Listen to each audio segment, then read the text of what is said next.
We see Joshua Wong and Nathan Lau meeting with U.S. senators. I think a lot of these youth, they don't really understand what they're doing. So many couldn't really articulate the reason why they wanted democracy. It almost just felt like, you know what, the U.S. has democracy. We really like the U.S. It'd kind of be fun to vote. Unfortunately, so much of what people's perception of America, it is so much fabricated by Hollywood. No, we have a lot of poverty as well. We have a lot of people that are struggling in America. It isn't this utopia. If you look at the US senators, are they really interested to bring democracy to Hong Kong? Or are they really just trying to weaken China? There are some great advantages to democracy, but there's also some advantages to China's system. So I think there's many different forms of government that all have merit.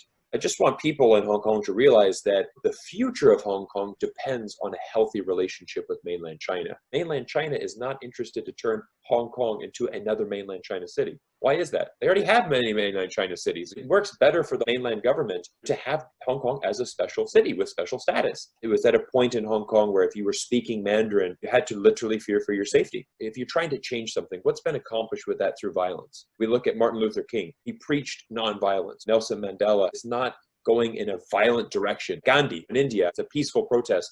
And so peace is really the way that you're going to have to go. Nobody that is creating violence in the streets should be glorified as a beautiful sight to behold. It's despicable. I mean, how can you stand for violence?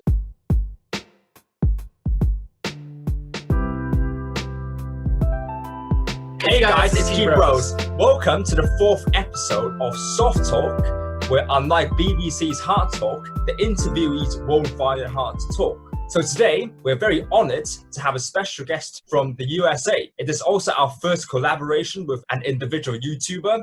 He is Cyrus Janssen. Many people of you might have seen his videos before, especially with the recent one where he exposed the truth of Mike Pompeo. It went very viral. We'll link his channel in the description below. He has really good quality content. I've watched many of his videos. It's so good.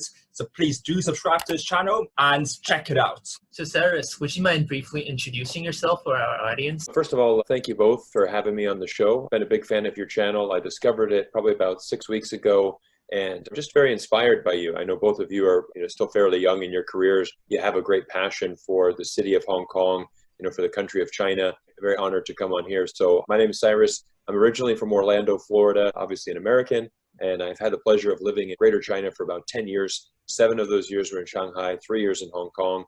I'm currently based in Vancouver, Canada. Just have a passion for China as well. And so I've just started making YouTube videos to help my fellow Americans and people around the world to have a better understanding of China. And just very excited to be here with you gentlemen today. Thank you very much. That's really good. Without further ado, let's start with the first question. How would you describe your experiences living in the mainland? Because there must be substantial differences between the way of life in China and in the US. Which sets of values do you prefer? Or would you ideally like to live somewhere that's kind of like in between a mixture of East and West? I often say that living in mainland China is really kind of an explosion of your senses. What you see, what you hear, what you smell, it's just really an amazing collection of all of these senses are just really magnified. I remember the very first time that I got off the plane in Shanghai. It was my first time to travel to Asia, and this was in 2007. And I came out of the airport, must have been 10,000 people. I've just never seen so many people at the airport. And of course, getting used to seeing a lot of people is a very common thing in Asia. You have a lot of people in a very small place, the exotic foods that you're going to be exposed to. I mean, just everything. It's really an exciting thing. When you're an expat living in China, it's never a boring day. You're always going to have a lot of excitement, and it's always an adventure, as I always like to say. I think when I come back to America, you see everything's a little bit more spread out. Even in a smaller city of, say, 500,000 people, right? Everyone's going to have a car because the grocery store is separate from the post office, from the hardware store. So you need a car to get around. Everything's a lot more open. So those are some of the differences there. And I actually currently think I do live in that place that kind of has the combination of both. I live in Richmond, British Columbia. Richmond is a suburb of Vancouver. It's actually where the Vancouver International Airport is. So if you've ever flown into Vancouver, you've flown into Richmond. It's a very diverse place here, but there's a very big Chinese population. They have fantastic Chinese food. I speak Chinese every single day with a lot of people here. So it's really this perfect mix for me, having spent time 10 years in China and then now still being back in North America with my family, but still keeping that China connection. So what are your general thoughts on the Hong Kong protests and also the recent national security law? Do you think the protesters are misguided, by their idealization of Western or American democracy and values? That's a great question. I mean, I do sympathize with the people of Hong Kong. I think the first thing I want to say is I don't want to come out and immediately say that it's not justified. You can't really pick sides. I mean, I'm kind of in the middle. Yes, I do understand some of the frustrations. For instance, a lot of younger Hong Kong people are very frustrated with the fact that salaries are not matching housing costs. I mean, housing is extremely expensive in Hong Kong. It's very difficult for someone graduating university and starting their career to think of, okay, how can I afford a house? How can I build a family? How can I really establish myself in Hong Kong? It's difficult. You have things with very wealthy businessmen, the uber elite, the billionaires that really control and hoard a lot of property in Hong Kong. And I understand there's some frustration there. That being said, I also understand that Hong Kong is very much connected to mainland China. I think you look at the Hong Kong economy, as soon as these riots started happening, this was last year, leading right up into the Chinese National Week, right, the first week of October, usually a huge shopping week in Hong Kong. Tremendous amount of mainland Chinese tourists would be down in Hong Kong shopping. It's always an interesting thing because so much of the Hong Kong's economy is based off of tourism from mainland China. I mean, even Cathay Pacific, they obviously run flights all over the world, but they run a tremendous amount of flights domestically into China. Dragonair, I mean, they do hundreds of flights a day into mainland China. So if you're going to stop that, the tourism, that's going to directly affect the hotel. I think one of the things that I did not see coming as a result of these protests was really the anti-mainlander sentiment. It was at a point in Hong Kong where if you were speaking Mandarin, you had to literally fear for your safety. That was a very difficult thing. When I was living in Hong Kong, I had just come from Shanghai. I speak Mandarin. So I would speak Mandarin in the streets and I would be working on my Cantonese and speak a bit of both, obviously some English as well. I had a lot of Hong Kong taxi drivers. They're like, hey, I should study Mandarin with you because I've got so many mainland tourists. My Mandarin needs to improve. Let's speak Mandarin. And I was like, oh, that's great. This is a great opportunity to keep speaking Mandarin. But now that's all shifted. Even my mainland friends that were going to Hong Kong, they're like, yeah, we just make sure we speak English everywhere we go. We can't speak Mandarin. This division that is really happening in Hong Kong. I see a lot of people saying, look, China's the enemy. I just want people in Hong Kong to realize that the future of Hong Kong depends on a healthy relationship with mainland China. I think we would all agree here that Hong Kong is an amazing city. I mean, it's Asia's world city. It's one of my favorite cities in the world. It's where my wife and I got married. My daughter was born in Hong Kong. She maintains a Hong Kong citizenship to this day. She's half Chinese, so she's eligible for that citizenship being born there. Hong Kong means a lot to us and our family. I think a lot of these youth, they don't really understand what they're doing. And so much of these protests is really based on momentum. So you'll see young students, they haven't had a chance to graduate university or maybe even have a full-time job yet. But they kind of have this belief that I'm going to go change the world. I'm fighting for my freedom, and this is what my city needs. We see Joshua Wong and meeting with U.S. senators. And I think the real reason, this is where my main point is, if you look at the U.S. senators, are they really interested to bring democracy to Hong Kong? Or are they really just trying to weaken China? And that's kind of my point about it. There's a little bit of misleading going on there because I think a lot of the youth in Hong Kong are saying, man, look at these senators. They're coming from America and they believe in me. They're saying, you're doing what's right. This is amazing. You're standing up for your city. And you just kind of have this adrenaline rush and you're like, I'm going to go protest. I'm going to go do this. I'm going to go be that change. But then what happens is they start getting violent. And then you have the leaders like Joshua Wong and Agnes Chow, I believe it is. They said, well, we understand that there's violence going on. However, we're not getting our way. So violence, that's our only option left. And I think when you look back at history, if you're trying to change something, what's been accomplished with that through violence? We look at Martin Luther King. He preached nonviolence. Nelson Mandela is not going in a violent direction. Gandhi in India, it's a peaceful protest. And so peace is really the way that you're going to have to go. Nobody that is creating violence in the streets should be glorified as a beautiful sight to behold. It's despicable. I mean, how can you stand for violence? And I have a lot of friends in Hong Kong that are pro-democracy. And I have no problem with that. You're saying, look, I want to explore this option. I want to have a peaceful protest. Now, I was in Hong Kong in 2014 during the umbrella movement. And I spent a lot of time down in Central because it was a fascinating time to be in Hong Kong. I had talked to a lot of the students there, and many of the students, from talking with them and talking like, why do you want democracy? So many couldn't really articulate the reason why they wanted democracy. It almost just felt like, you know what? The US has democracy. We really like the US.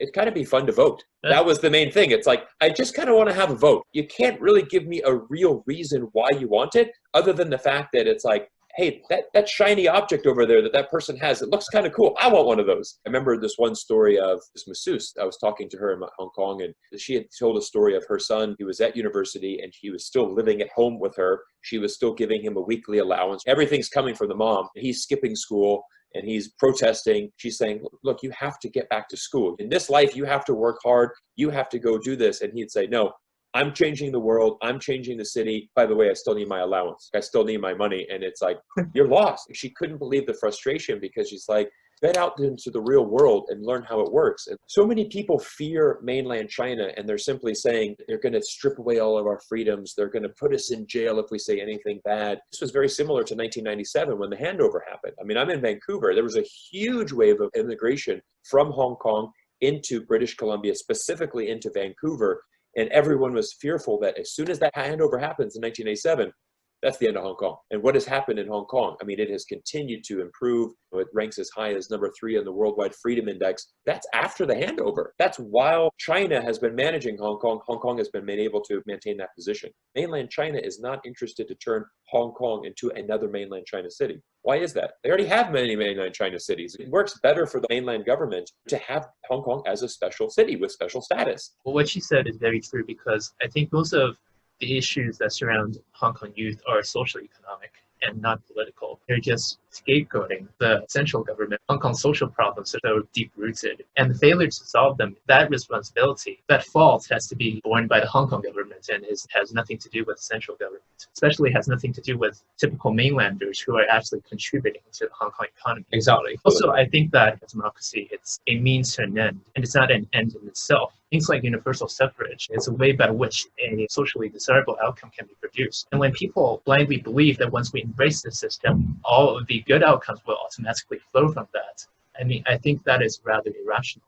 Just one follow-up question. Do you think those violent artists, do they actually understand American values? I don't think they do. This is an interesting thing that I've noticed as an American. When I first came to China, I almost received a special status because I was American. For instance, I was working with expats from Scotland, from New Zealand, from Canada, from Australia, from all over the world. People would be like, oh, he's American. Oh, Cyrus, he's American. Like, America's the best. It's almost this stereotype. Everybody in China has an American dream. Everybody kind of looks up to America. Certainly not right now. I mean, we're having a very difficult tension with that. It's slowly changing. Even in mainland China, you're starting to see more people becoming more nationalistic, more proud of being Chinese because of the tension. But what I also realized is that's kind of everywhere in the world. I was amazed at all the expats that I met. I met several that are like, we're going on honeymoon. Oh, where are you going? We're going to Los Angeles. And I'm like, Los Angeles for honeymoon? But I'm like, well, yeah, you've never been to America. So you kind of want to live that American dream. Like, you want to go see what America's like. So I think, unfortunately, so much of what people's perception of America, it is so much fabricated by Hollywood or just stereotypes. That was my thing when I was in China, is a lot of just educating America. I mean, so many people just think, oh, it's amazing. Everybody's rich in America. Everyone's got a big house. Everyone's got lots of cars. No, we have a lot of poverty as well. You know, we have a lot of people that are struggling in America. It isn't this utopia. And I think that's kind of what I saw as well, is a lot of people think, okay, if we have a democracy, this is going to be the silver bullet to all our problems. Hong Kong's going to be fixed. As long as we can vote people in. There are some great advantages to a democracy, but there's also some advantages to China's system. I think there's many different forms of government that all have merit. As you rightly said, Hollywood and other top power cultural influences that America has had on the rest of the world. People have this idealization of the American system. And to be honest with you, I've had lots of American friends. I have a lot of American cultural influences. I actually have a very positive view of the founding values that kind of undergird the American political system. But I feel like right now, America, especially under the Trump administration, or say in the past 20 years, it's so un-American the way that they handle themselves. America was supposed to be a republic, right, with constitutional limits, with a balance of powers between different political institutions. But now it's so dominated by the Trump administration. By the executive. So, for example, whenever the judiciary comes to a decision that Trump doesn't like, he'll simply say, oh, the judiciary is anti the American people. I mean, it's just basically all this populist rhetoric that's kind of like destroying all those constitutional limits and constitutional balance, checks and balances that the American system had designed to put in place. I first went to the US last summer.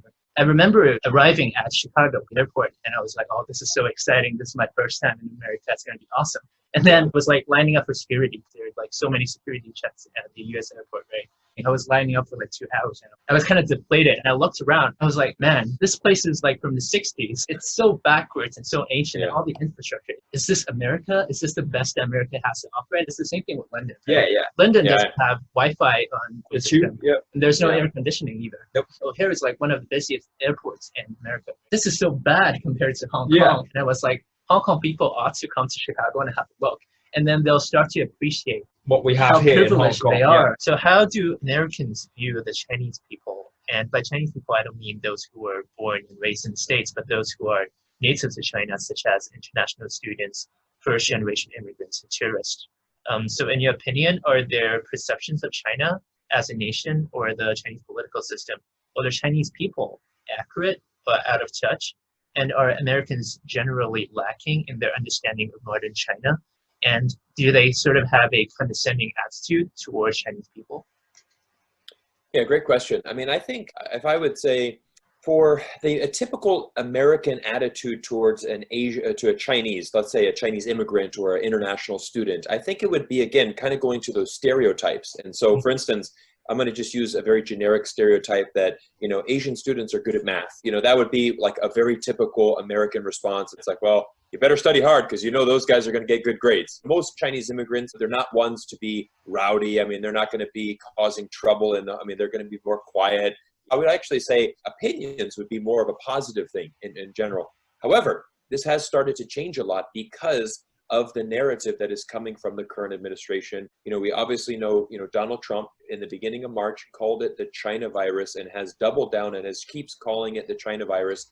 And this is very difficult, not only Chinese international students, but really all Asian international students. You know, you're going to see violence and hate crime against Asians in America, whether they're Asian Americans, they could be second, third generation Asian Americans. But unfortunately for so many Americans, they can't distinguish, right? They're not going to know if you're a third generation Chinese, maybe you're an international student, maybe you're Korean or Japanese. And this is why I think it's a very dangerous thing to come from the White House calling it the China virus. And then you have guys like Senator Tom Cotton has said some very racist comments, you know, just saying, look, we need to ban all Chinese students from university. Most of them are spies. Michael Pompeo in his speech is saying, look, China has infiltrated every part of American lives. At your PTA meetings at your school, those people are Chinese spies. Obviously, the majority of Americans have never been to China, and they're listening to their administration. You don't tell me that the next time they're going to go to their school, that comment's not going to go in. It's like, oh, I guess you're a spy then. And I think it's extremely disrespectful as well, because obviously we know that, you know, the Asian community, and especially the Chinese community, have played a tremendous amount, you know, a tremendous role in building the American economy, and they're a vital part of the American economy. Generally, I'd say the stereotypes would be more positive. However, they are starting to get, you know, a little bit more racist just because of COVID. And then the Trump administration, they are blaming China for everything. So just one final question. I think it's great to have the two parties, right? You have the Democrats and the Republicans. You have two different ways, but you're trying to accomplish the same goal. And the goal is to improve your country. At the end of the day, we're still Americans, and we're kind of both trying to move forward in the best way that we can. Now, that's ideally how it would work. Unfortunately, you know, this center line, and here you have the right and the left, you know, it is now so far to the extreme. And this is what I really experienced in 2016 when you had Hillary Clinton and, you know, Donald Trump. You could not find a person, you know, that was in the middle. It's not like you even supported Donald Trump. It's that you hated Hillary Clinton. People really lost their way on how divided it had. So unfortunately, instead of looking at that middle point where we are Americans, you know, we're looking at that as enemies. And this is why America's system right now, I mean, it has lost its way. It really does need to get back. Now, I don't know how we're going to do that because, you know, that middle line, I mean, we're just getting further and further and further apart. And I actually do think that there's a lot of things that Donald Trump says that are good. In theory, you make America great again. I mean, that should be the goal of every president. But I mean, the way that he conducts himself, the way that he goes about doing that is obviously a lot of times over the top. And, you know, it's not learning to work together. You have to have this bipartisan, you know, collaborations, you know, to move forward. That is one of China's greatest political strengths is, you know, every 4 years, the US goes in an election cycle. Here in Canada, once both parties, you have the conservative and the liberal, once both parties nominate their candidate, it's then 6 weeks to the election. There's not a long time before they're elected. In the US, it's 18 months. I mean, we know well in advance, you know, what's going to happen. So you have a huge buildup of just basically, all right, it's going to be a year of just tearing each other apart. And that's exactly what it is right now, right? I mean, Donald Trump, how is that government going to move forward? Their entire focus is secure another 4 years. The Democrats, their entire focus, let's overthrow him. It's a unique thing about our system, but it does just create a tremendous amount of division. So this is the end of part 1. In part 2, we purely focusing on the American perspective of the current US-China tensions. So please stay tuned. All right, see you in the next part. Bye.